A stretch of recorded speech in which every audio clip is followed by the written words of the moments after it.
Olá, eu sou Débora Pimentel, você está no podcast Divã e Vinho. Um lugar a gente bate papo descontraído, falando das questões do cotidiano e sempre apreciando uma boa taça. Hoje, antes de apresentar o meu convidado, eu vou apresentar primeiro o vinho e ele vai entender o porquê disso, né? O nosso vinho de hoje é da região francesa, onde o sol é mais forte. E ele se chama Premier Rendez-vous, que significa o primeiro encontro. E esse é o nosso primeiro encontro, né? Onde ele traz, inclusive, a respiração como uma necessária pausa para a vida. Vou lhe servir, querido convidado, vou lhe apresentar com calma. Aliás, eu vou querer que você se apresente, né?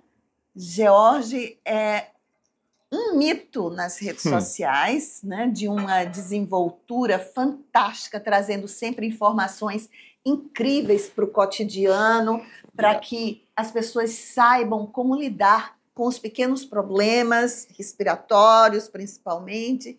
E ele é um homem de família, casado com uma psiquiatra. Eu vou querer entender um pouco essa história, né? E tem 3 filhos. 3 filhos de idades que preocupam. Eu acho que de vez em quando ele precisa respirar. Bem-vindo, Jorge Amado. Bem-vindo. É uma satisfação. Muito obrigado pelo convite, né? E vamos bater um bom papo, né? Adoro o vinho, doutor. Adoro o vinho. E esse é IGP, né? Leva o selo IGP. Ele tem frutas vermelhas, você deve ter percebido, sim, né? Sim. Tem um aroma delicioso e os taninos são suaves. Então, dá para combinar, harmonizar com uma porção de coisa, né? Sim. Além do que, tem esse nome metafórico, né? Primeiro encontro. Com certeza. Primeiro encontro. Isso é bom demais. Falei um pouquinho de você, George. Como é que você se apresenta?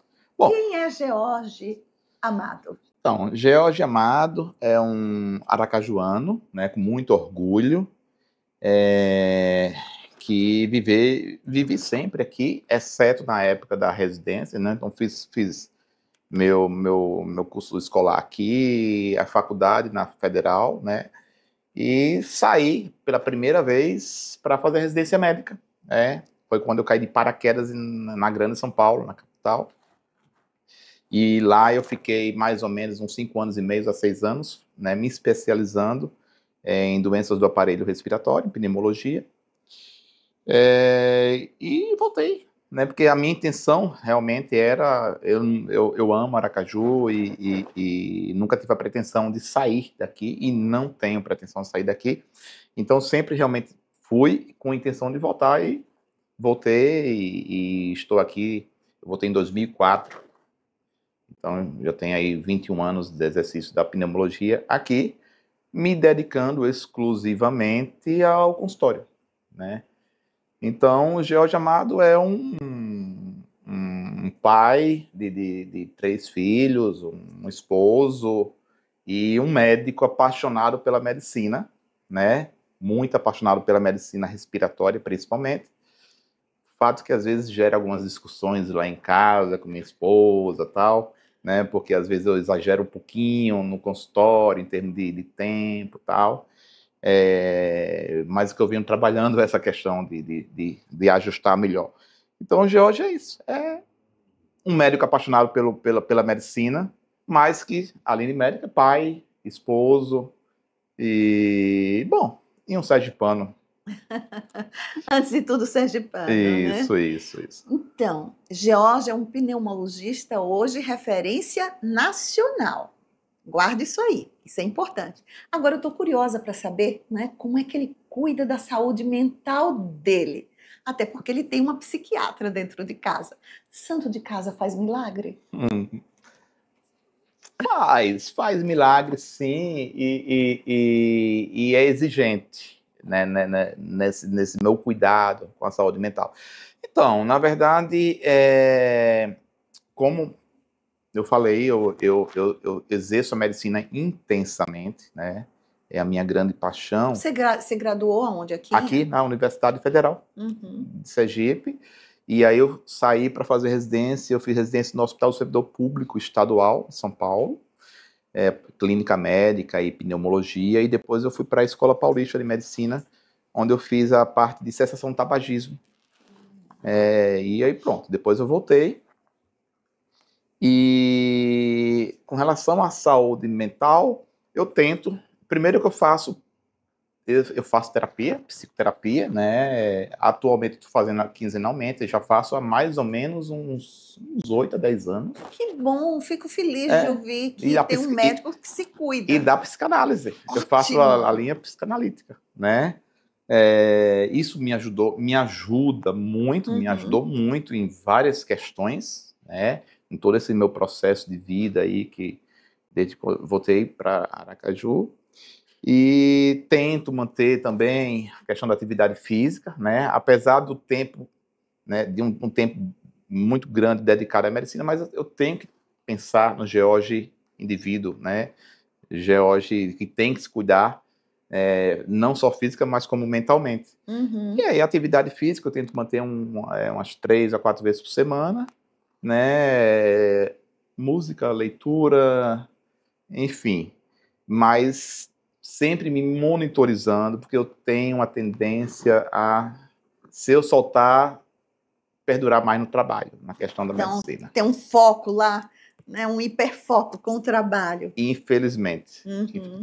Infelizmente, não sei, eu acho que a gente precisa ponderar mais as coisas, né? É verdade.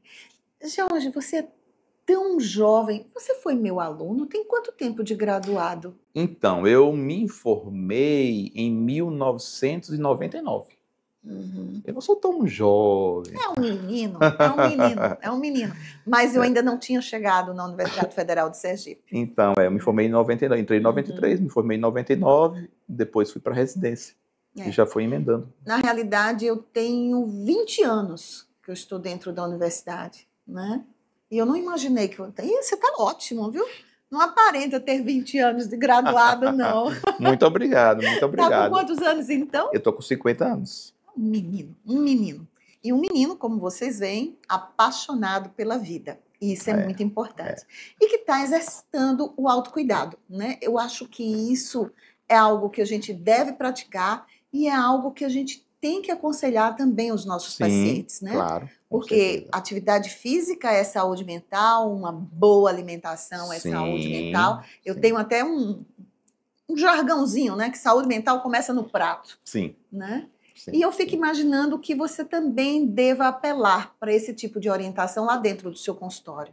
Com certeza, com certeza. Eu sou eu levo essa teoria comigo que o ser humano é um ser biopsicossocial, né? Não é só orgânico ali, né? Então eu tento, apesar de trabalhar eminentemente com aparelho respiratório, eu tento sempre ver o ser humano de uma forma geral, né?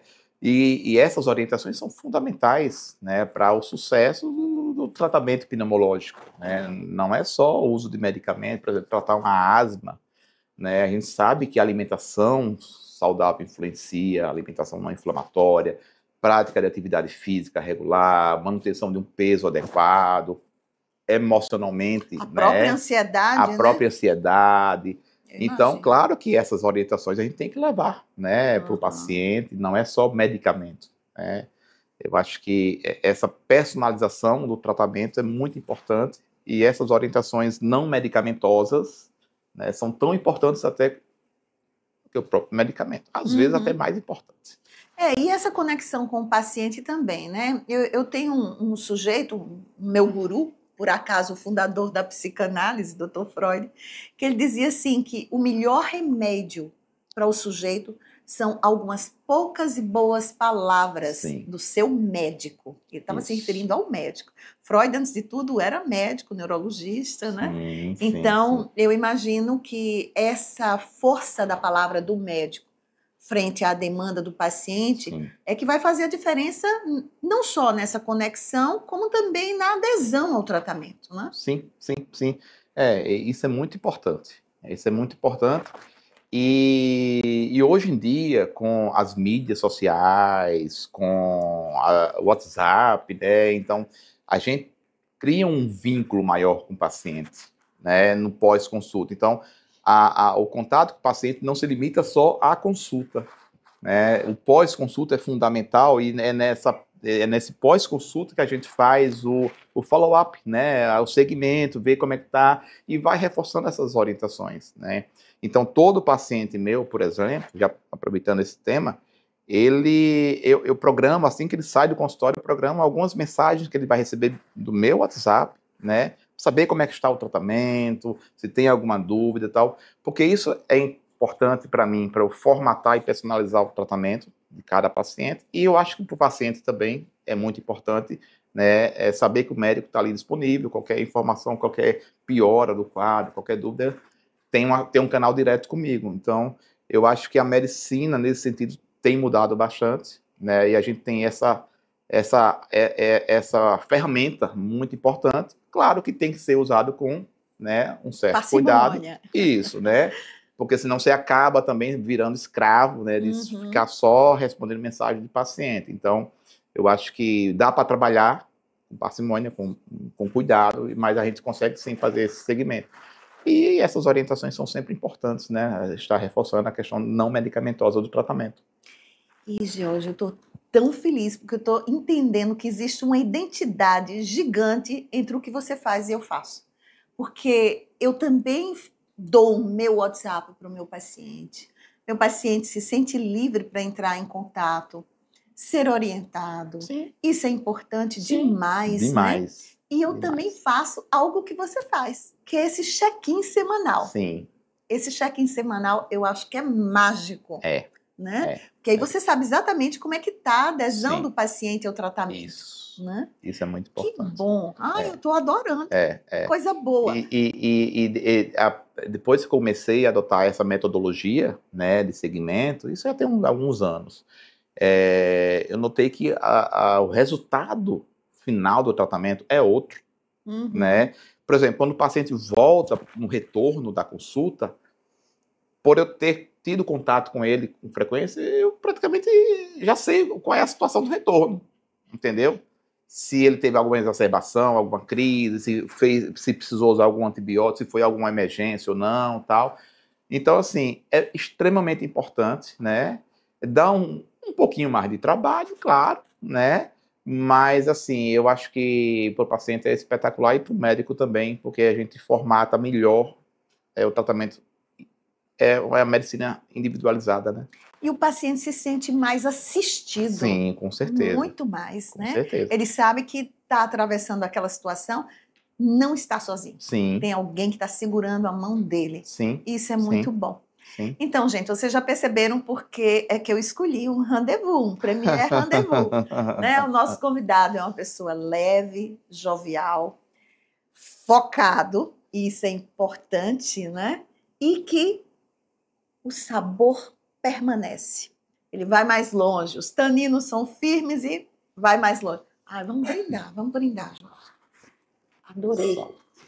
Jorge, como é que começou essa história da internet? Como é que você começou a conquistar as pessoas e fazer uma conexão real com elas, trazendo informações que agregam valor à vida delas e às escolhas que elas devem fazer com relação à própria saúde? Bom, vamos lá. Eu sempre tive uma conexão muito forte com a tecnologia, né? Eu acho que é uma segunda paixão minha. Se eu não fosse médico, estaria trabalhando com algo ligado à tecnologia e agora mais ainda com a inteligência artificial, né? Que eu tenho me aprofundado, estudado bastante. Então eu sempre fui, me lembro na residência médica, né? Lá em 2000, em São Paulo, eu era o cara, no hospital de 15 andares, eu era o cara na época era o Palme Top, não sei se, né, né? Sou desse tempo. Então, Palme Top, eu tinha todos os livros, tudo digitalizado ali e tal. Então, assim, eu sempre gostei de tecnologia e sempre a tecnologia vinculada ao que eu estava fazendo, né? Então, eu sempre fui bom em mexer em computador, tal. Então é um hobby que hoje em dia me ajudou muito em adentrar na questão das mídias sociais, facilitou. A questão da mídia social começou na pandemia, né? Antes, pré-pandemia, eu tinha um Instagram pessoal, né? Normal. Era extremamente, eu sou na verdade, né? Mas assim, para gravar eu não conseguia 10 segundos em frente ao vídeo. Assim, porque, não, eu me lembro que meu primeiro vídeo eu gravei quase umas 50 vezes para escolher um, né? Então, assim, só que eu entrei num momento importante para a minha especialidade, né? Pandemia, Covid, uma doença eminentemente respiratória, infelizmente matou muita gente por problemas respiratórios, né? Então, eu comecei a trabalhar a mídia social, o Instagram, justamente falando sobre o Covid, né? E foi quando eu vi que eu tive uma boa... a receptividade foi muito agradável, bem interessante. E facilitou eu crescer nesse período. E aí, com o tempo, eu fui me soltando mais, né? E aí foi crescendo, né? Hoje eu comecei meu Instagram na pandemia eu tinha 800 seguidores, né? Foi quando eu comecei a trabalhar mais profissional nele, falando sobre medicina, Covid. Hoje, né, está fechando os 300 mil seguidores e só crescendo, né? E aí, assim, claro que a gente vai aprimorando, eu pegando um vídeo meu há 3 anos atrás e hoje, com certeza, o de hoje é bem melhor, é a prática, né? Sim. Foi quando também depois, tem mais ou menos uns 3 anos, aí eu entrei no YouTube, a gente criou um canal, o canal Pneumo Responde, que na verdade seria levar o Instagram para o YouTube, só que mais aprofundado, né? Porque no YouTube nos permite a gente falar mais tempo, trazer mais informações, tal. Então, assim, esse canal do YouTube cresceu. Em 3 anos nós chegamos a 100 mil inscritos agora, né? Eu comemorei, recebi inclusive a plaquinha lá de 100 mil inscritos, é bem interessante. 100 mil no YouTube também? Uau, esse homem é um sucesso das mídias, gente. 100 mil no YouTube. Foi um resultado que aconteceu. Né? Porque você não impulsionava, nunca patrocinou nada? No YouTube nunca impulsionei. Eu impulsiono no Instagram. Né? Eu trabalho com a equipe de tráfego pago do Instagram. Que, inclusive, na verdade, lá no início, eu que fazia meus tráfego pago. Você vê como eu sou próximo multimídia. Eu sou curioso com tecnologia e tal. Eu que fazia, mas aí depois foi crescendo muito que eu não consegui dar conta e hoje eu trabalho com a equipe que faz o tráfego pago. Mas no YouTube eu nunca paguei tráfego, nunca fiz tráfego pago. Mas ele cresceu e vem crescendo, né? Porque o canal do YouTube tem uma outra pegada, né? Como eu falei, aprofunda mais os temas. Né? Eu faço atendimento online, por videoconsulta.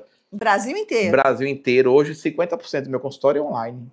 Maravilha. 50% do meu consultório é online, porque a demanda vem aumentando bastante e a maior fonte é o YouTube. Né? O paciente procura algum tema, me acha e gostou de um vídeo e tal, e me procura para acompanhá-lo. Então, na verdade, essa questão da mídia social foi acontecendo no início muito tímido, né? Mas realmente hoje eu me vendo nos vídeos, eu aprendi muito, eu acho que eu cresci realmente e eu sou bem assim satisfeito com o resultado, né? Porque é aquela história, né? Eu acho que para você ter sucesso nas mídias sociais, pelo menos na minha especialidade, é você falar o que o paciente quer ouvir, precisa ouvir, não é o que ele quer, o que ele precisa ouvir. Às vezes ele nem sabe que precisa. Então eu nicho muito meu Instagram em tosse crônica e asma. Então eu chego lá e não vou dizer o que é asma. Isso que é asma, ele vai no Google né? Então eu levo casos do consultório para discutir para lá, entendeu? Dúvidas de paciente. Então muitos colegas perguntam, rapaz, você cresceu muito no Instagram, como é que faz? Aí eu falo, é simples, cara. Leve dúvidas do consultório para lá e faz um videozinho de 90 segundos, entendeu? né? Asma pode se manifestar só com tosse? Existe asma sem falta de ar? São perguntas cotidianas que me fazem que eu levo para lá. E aí, uma pergunta de um, a dúvida de um é a dúvida de muita gente, né? Então, não tem muito segredo em você desenvolver um bom trabalho e engajar. Eu acho que engajamento é muito importante, ter um resultado de procura também, né? Então, eu digo que hoje a mídia social, o Instagram principalmente, e o YouTube, os dois, é um braço do meu consultório. Né? Muito importante. Eu não me vejo mais sem fazer isso. E o YouTube principalmente. Eu quero fazer YouTube o resto da minha vida, né? Porque eu gosto de gravar.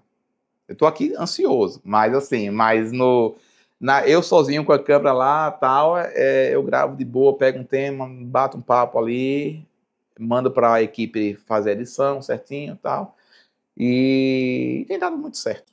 Então, eu acho que essa conexão é que eu considero genial. A conexão. Saber o que é que o outro está precisando ouvir e levar a informação precisa, né, sem exageros, sem populismo, sendo você mesmo. Sim, isso. Né, sem sensacionalismo. Isso, né? Tem que ter esse certo cuidado, né? Saber por onde trafegar, porque tem os limites, né? Então, eu acho que isso é muito importante. Antes de tudo, a informação. Sim. Né? Eu também me preocupo com os limites, Jorge, porque eu sou professora na Universidade Federal de ética médica, né?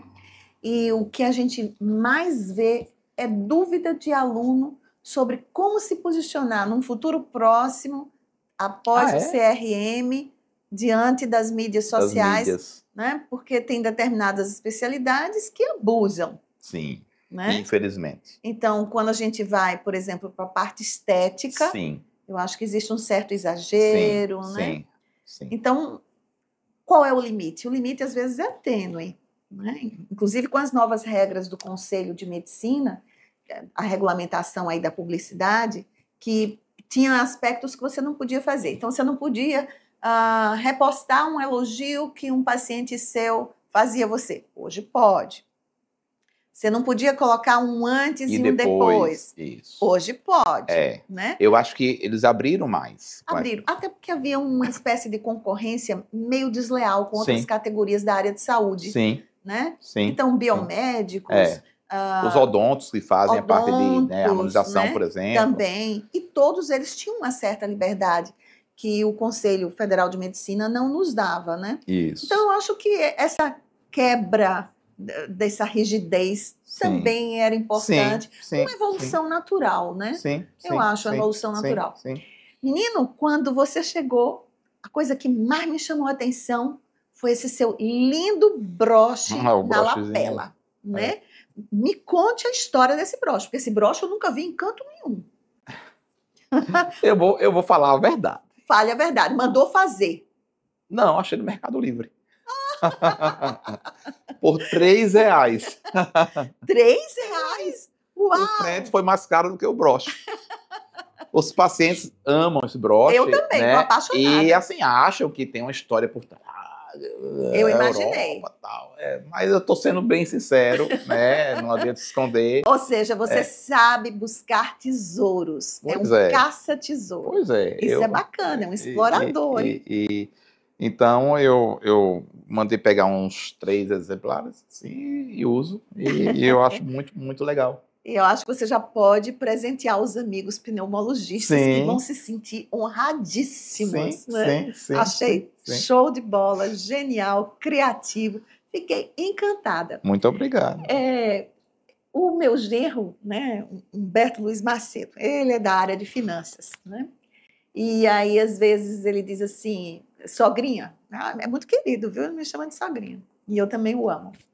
Sogrinha, tudo precisa de uma história bonita, né? Então, esse broche é uma herança de família. Sim, então. Deve ter mais ou menos uns 150 anos. Sim. Eu tenho que elaborar uma história bonita. Uma história. A gente vende histórias. Realmente. Você, se ele tivesse aqui, ia dizer, poxa, Que quebrou o encanto, né? Quebrou o encanto. Tá à mão de qualquer um. Não, Jorge, não. Isso aí é herança de família, herança de família. Né? Então, gente, a gente sabe que o desejo, a ansiedade, a questão da respiração, da pausa, tudo isso precisa muitas vezes de um esforço consciente de como fazer isso. Eu estou querendo metaforizar mesmo, né? Então você trabalha com a respiração e a gente sabe que a respiração faz uma interface com o desejo. Os sujeitos ansiosos ficam com a respiração curta, né? Então, como é que você identifica quando o sujeito chega lá no seu consultório o que é orgânico e o que é psíquico? Às vezes é um pouco difícil, né? Às vezes é um pouco difícil. Até porque muitos dos pacientes organicamente diagnosticados, né, a grande maioria, na verdade, hoje em dia, tem um componente emocional. Sim. Que acaba potencializando os sintomas e o descontrole das patologias respiratórias, né? É claro que tem aqueles casos, não é tão comum, pelo menos comigo, de ser eminentemente emocional. A tal da dispneia psicogênica, né? O cara que procura... Eu chamo de dispneia suspirosa. Sim. Ele é elegante. Então, assim, quando o paciente me procura, por exemplo, eu venho tendo falta de ar, e naquela história, na anamnese, que a anamnese é extremamente importante, eu não consigo ainda conectar algo de orgânico, e eu vou partir para a investigação através dos exames complementares, né? Esse paciente eminentemente não orgânico, eu não consigo, não é tão frequente, tá certo? Vira e mexe acontece, mas não é tão frequente. E eu trabalho da seguinte forma, eu deixo para pensar só em psicogênico após eliminar as causas orgânicas. Claro. Eu nunca digo, não, isso aí, essa ansiedade não tem nada a ver com o pulmão, não tem nada a ver com... Não, doutor, porque eles chegam assim, doutor, tô com falta de ar, tô cansando quando eu vou para academia e tal, e não era assim. Já passei no cardiologista, primeiro passa no cardiologista, o coração tá ótimo, não tem nada. E aí ele mandou vir pro pneumo, né? Então, todos os pacientes eu faço os exames, né? Mesmo naquele paciente que eu imagino que seja eminentemente psicogênico, mas eu faço. Eu trabalho como diagnóstico de exclusão, né? Então, quando tá tudo normal aqui e a sua queixa realmente não tem nada de orgânico, então vamos trabalhar essa questão emocional. E aí eu encaminho para vocês, os profissionais, mas não é tão comum. Geralmente tem um fundo orgânico. Tem um fundo orgânico e o emocional potencializando. Entendi. Então, digamos que 98% dos casos é assim, né? E volta a repetir que hoje em dia eu vejo que essa questão emocional realmente é bem prevalente, né? E nos pacientes respiratórios, então, né? O nosso aparelho respiratório é um órgão de choque das emoções. Então, paciente asmático, por exemplo, são pacientes geralmente ansiosos, né? Principalmente quando tem asma descontrolada. E você não sabe quem veio primeiro, né? Sim. Os pacientes com DPOC, né, que geralmente são mais idosos, né, são pacientes geralmente deprimidos, né? Por quê? Porque eles perderam a qualidade respiratória, né, de forma importante, coisas que eles faziam lá atrás e não conseguem fazer mais, mesmo com todo o tratamento e tal, porque a DPOC é uma doença bem delimitada. Ela limita muito a vida do indivíduo. Então, são pacientes que carregam muita ansiedade, muita depressão, que piora o quadro, né? Então, eu trabalho nessa situação, assim, sempre como diagnóstico de exclusão, né, para pensar em só eminentemente psicogênico, mas a grande maioria é uma associação, entendeu? E o psicogênico potencializando os sintomas do orgânico. Entendi. Jorge, eu fico aqui conversando com você e fico o tempo inteiro matutando. Como é que esse homem super focado, hiper, super, mega focado no trabalho, no consultório, né? Talvez até em hospital, não sei se você Não, faz visita hospitalar. não faço mais. Há mais ou menos 15 anos eu sou 100% consultório. Entendi. Quando eu voltei da residência, trabalhei, porque a gente precisa, às vezes cai de Sim. paraquedas aqui, então eu trabalhei no São Lucas, na época Renascença, não tinha ainda o Primavera. Primavera estava se formando, então eu praticamente morei na Renascença e no São Lucas, e consultório engrenando ainda e tal. Mas 5 anos depois, quando o consultório já me deu um respaldo, aí eu larguei a medicina hospitalar, né? Eu não curto muito. E pronto. Então eu faço mais ou menos há uns 15 anos somente consultório. E a parte hospitalar, eu acho que escraviza um pouco, né?